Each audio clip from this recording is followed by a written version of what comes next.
Washington, D.C., July 1952. The United States was at the height of the Cold War.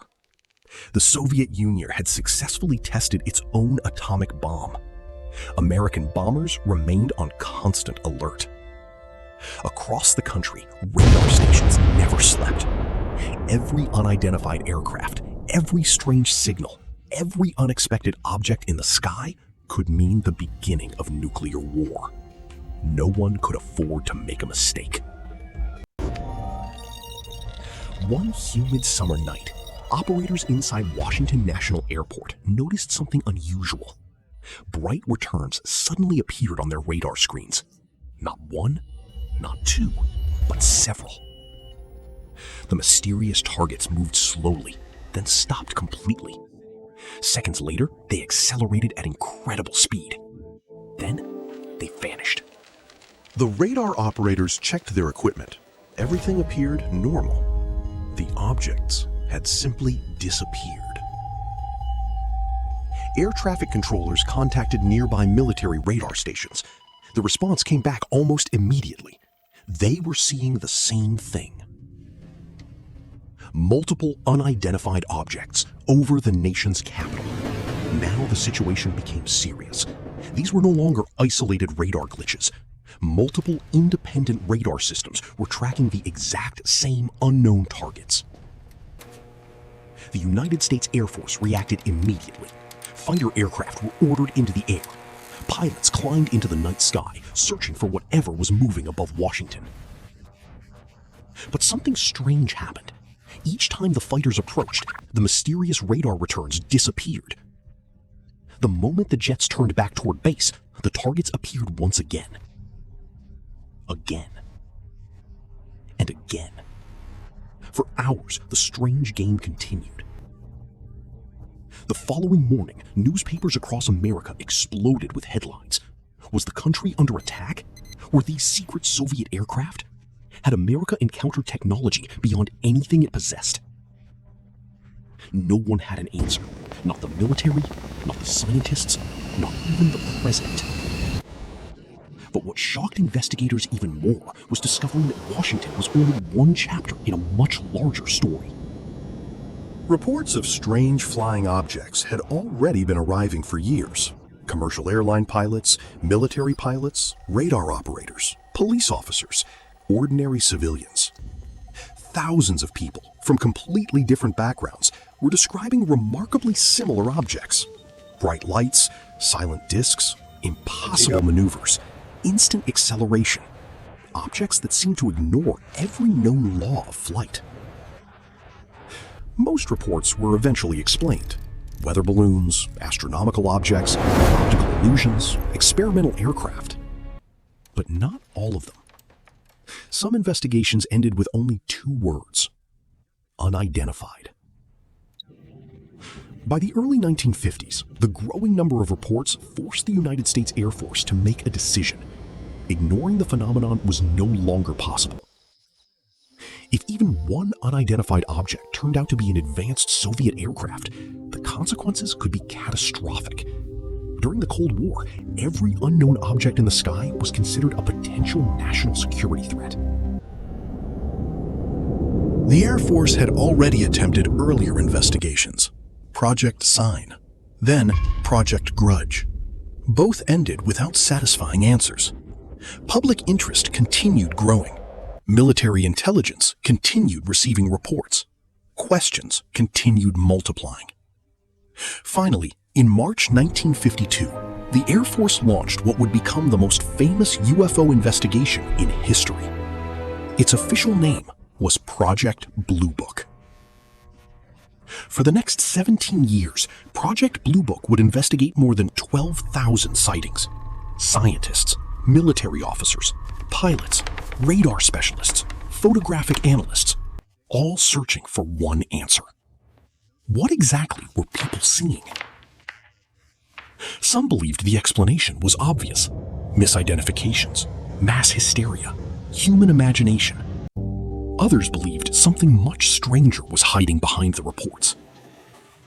The Air Force promised only one thing: every credible case would be investigated.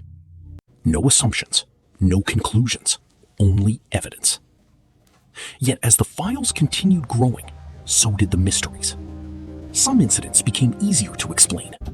Others became harder, much harder.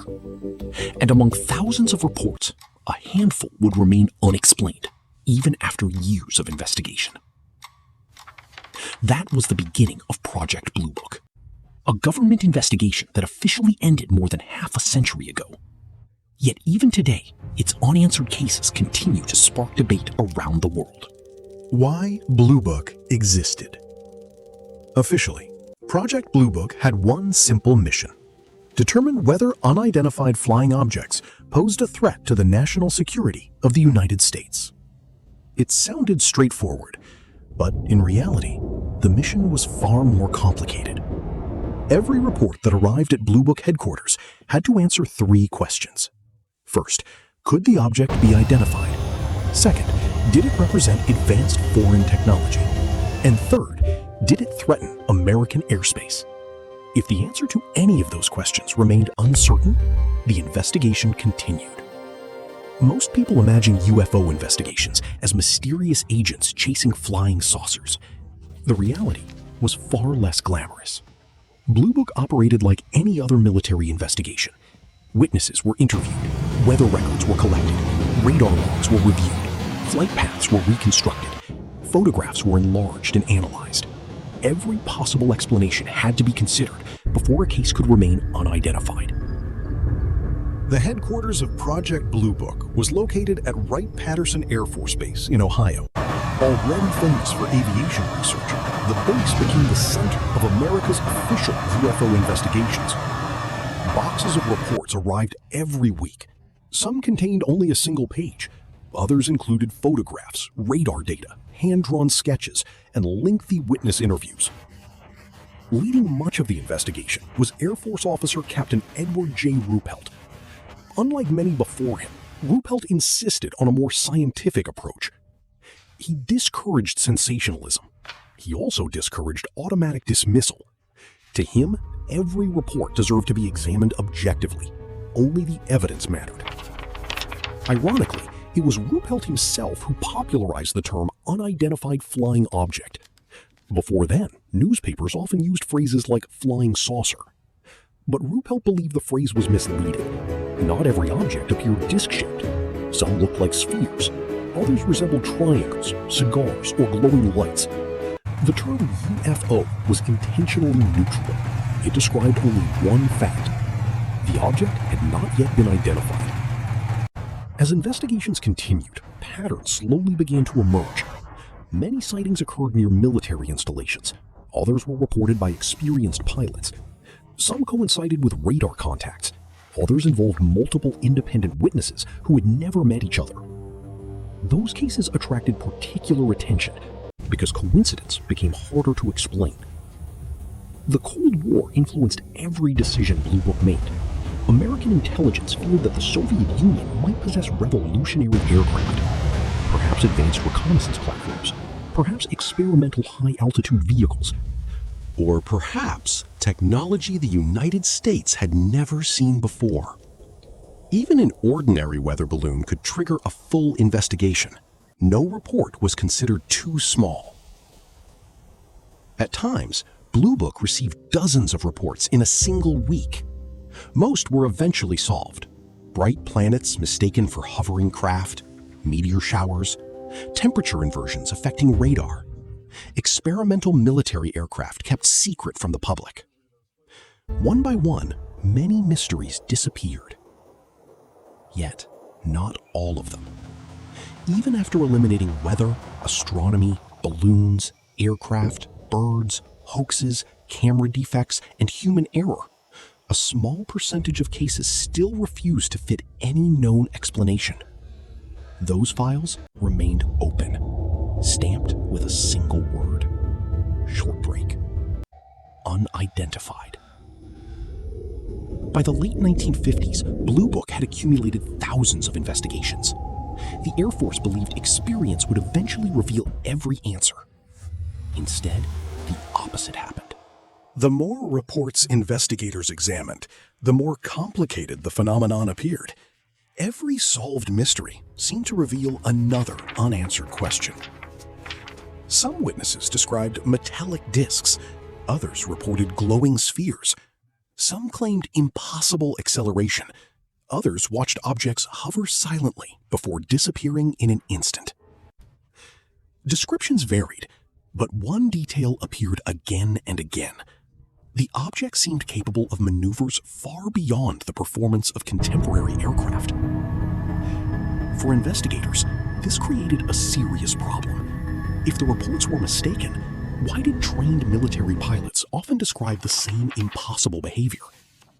If the reports were accurate, what exactly were they observing? Blue Book wasn't trying to prove extraterrestrial life. It was trying to determine whether the United States faced a technology it did not understand. That question would soon lead investigators to some of the most famous UFO cases ever recorded. Cases that, even decades later, continue to divide scientists, pilots, historians, and governments around the world. The cases that changed everything. By the mid-1950s, Project Blue Book had already investigated thousands of reports. Most followed familiar patterns. A bright planet mistaken for an aircraft, a weather balloon drifting across the horizon, an experimental military plane flying where few civilians expected to see it. Those cases were quickly closed.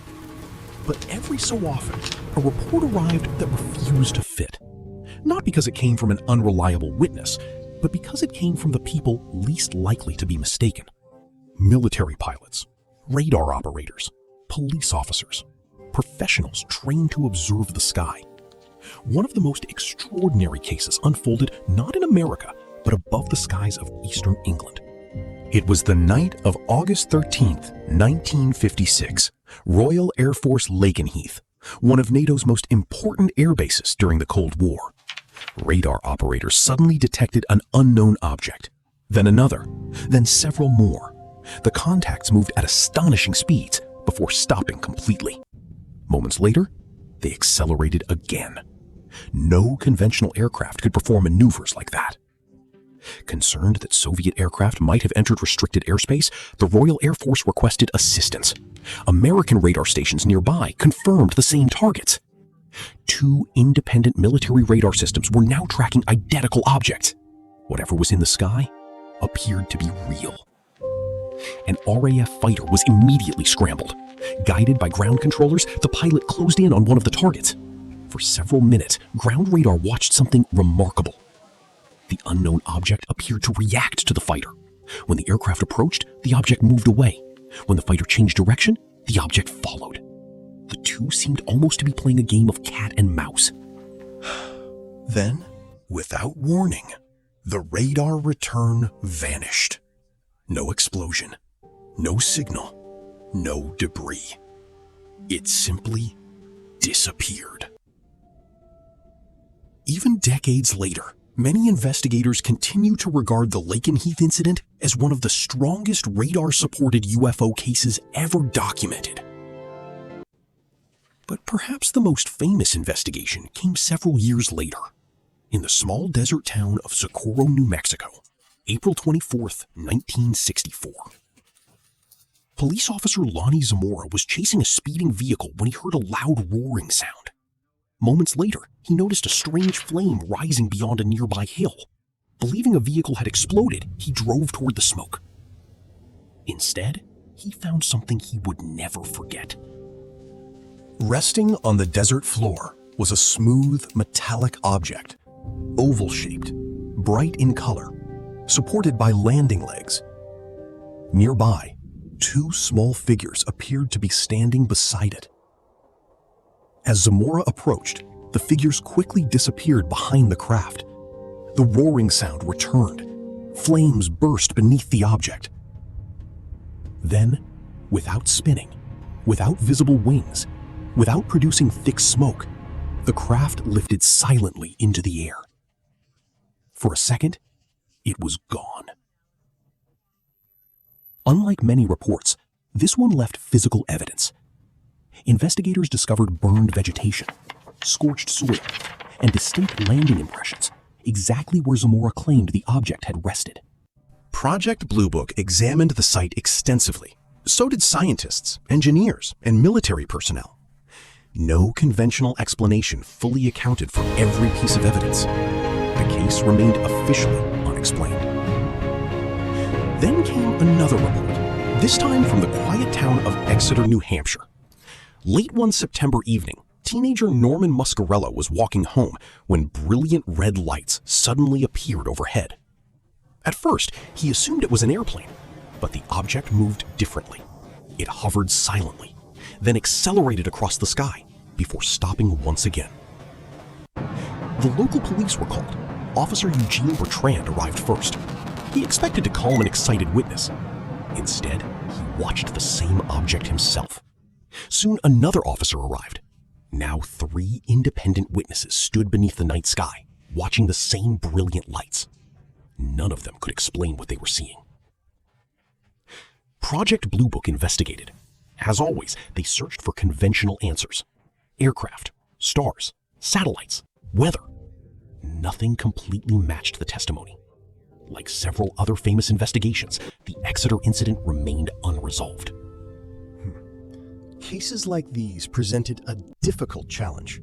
They were not anonymous stories told decades later. They were documented almost immediately, investigated by military personnel, supported by official reports, sometimes supported by radar, sometimes supported by physical evidence. Yet despite years of investigation, they remained inside one small category: unidentified. By the end of the 1960s, Project Blue Book had accumulated more than 12,000 case files. Most were solved. Some were mistakes. Some were hoaxes. But hundreds continued to resist every conventional explanation. And those unanswered files would ultimately force the United States Air Force to make one final decision. The end of Project Blue Book. By the late 1960s, Project Blue Book had reached a crossroads. For nearly 17 years, the United States Air Force had investigated thousands of reports. Millions of dollars had been spent. Countless hours had been devoted to interviews, radar analysis, photographs, and field investigations. Yet one question remained unanswered. Should the investigation continue? To settle the debate, the Air Force turned to the scientific community. In 1966, the University of Colorado was selected to conduct an independent review. The project would be led by renowned physicist Dr. Edward Condon. Its purpose seemed simple: examine the available evidence and determine whether further UFO investigations were scientifically justified. The study became known simply as the Condon Report. For nearly 3 years, researchers reviewed hundreds of Blue Book case files, witness statements, military reports, radar records, photographs, physical evidence. Every significant case was re-examined. The scientific community waited, expecting a definitive answer. When the report was finally published in 1969, its conclusion appeared straightforward.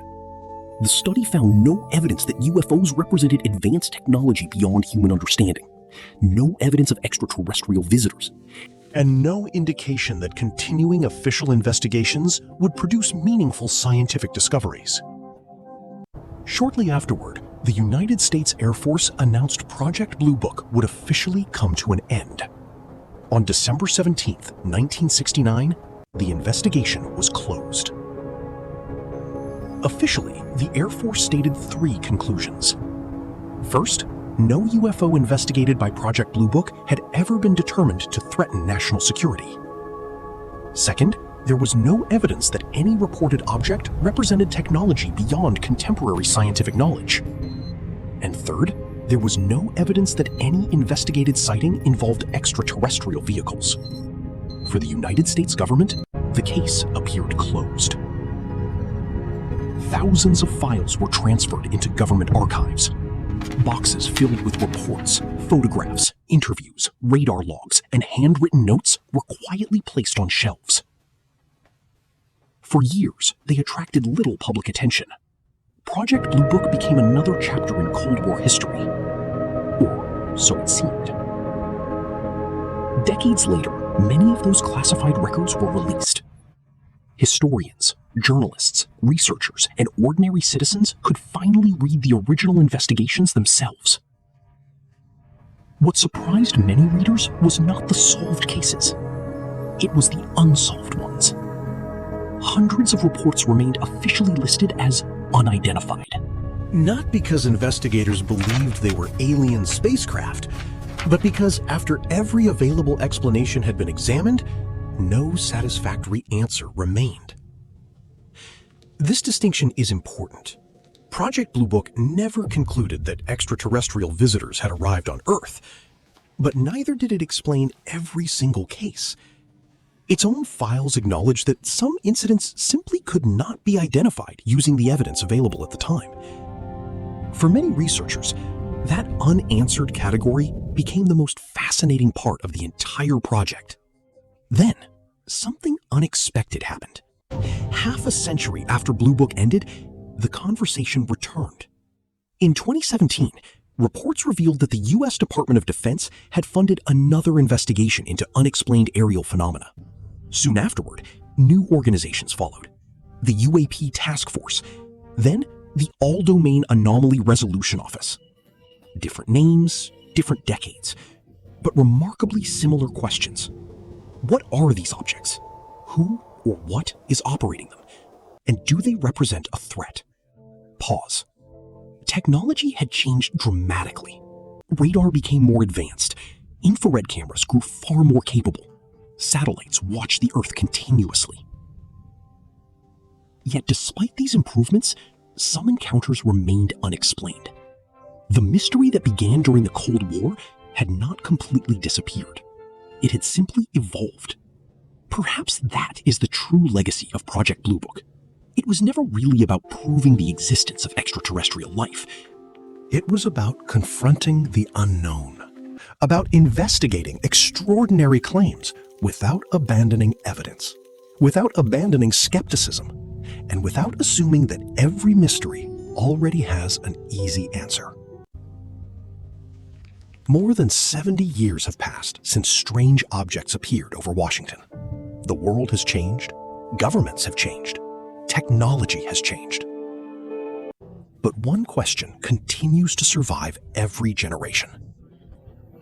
When experienced pilots, trained military observers, and sophisticated radar systems all witness something they cannot explain, what exactly are they seeing?